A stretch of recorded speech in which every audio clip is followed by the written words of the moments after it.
coordination and the people in this room who work in this space are motivated by love for one another as human beings and making visible the possibility of hope. And this also reminds me of a phrase when I was growing up from my parents, where slaves were denied education, including learning to read. When one person learned or was taught to read, it became his or her duty to teach someone else, which spawned the phrase, each one, teach one. And I see this as the battle cry for local area coordination to ensure everyone has a chance to connect.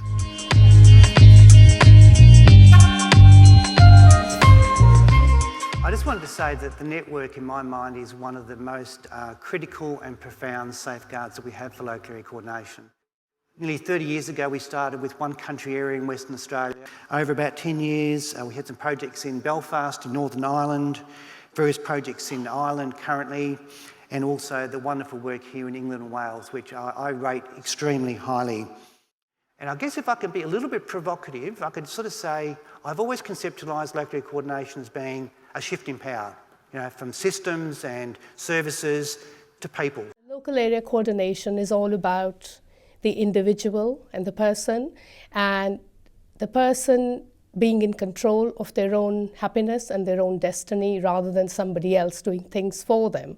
We never stop and evaluate the stuff that's broken. No one has ever sat down and said, is having social work cost effective? Are hospitals good things to have? And it is almost impossible to prove a cost-benefit case for any of them. And yet we're far happier staying with those things that we know are not delivering the kind of quality services we want than we are taking a bit of a risk on something new where the evidence might not quite be there yet. But if we hold our nerve and we keep going because we know in human terms they're having a massive impact, eventually they will become the norm. And that is my hope for local area coordination, because I think it is one of the absolute planks upon which any future health and social care system has to be built. Local area coordination is about the people in the communities that we're based in. It's basically being able to prioritise the people we work with, not having any agenda, not having to assess people that we work with, just literally working with people to find out who they are and what they want, and who they know and who they don't know yet. Local area coordination, as I've heard this morning, is about love. It's about human relationships, right? And your current public management mechanisms asks you to metricise love. It asks you to prove the value of human beings having relationships to one another. Now, if your management method is asking you to prove the value of human beings having relationships with each other, the problem is with the management method, not with your work.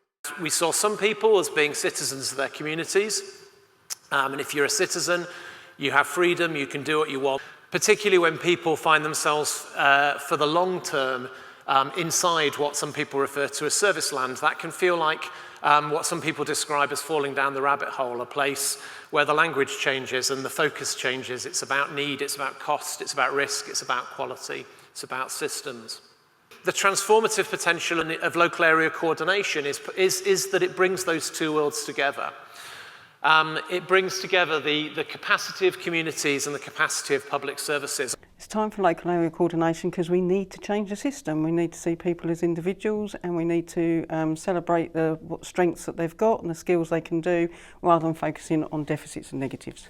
Local area coordination enables us, through the process, to unpack the dominant stories we're swimming in, and to unlock the stories that will enable us to make our own liberation as individuals, families and communities.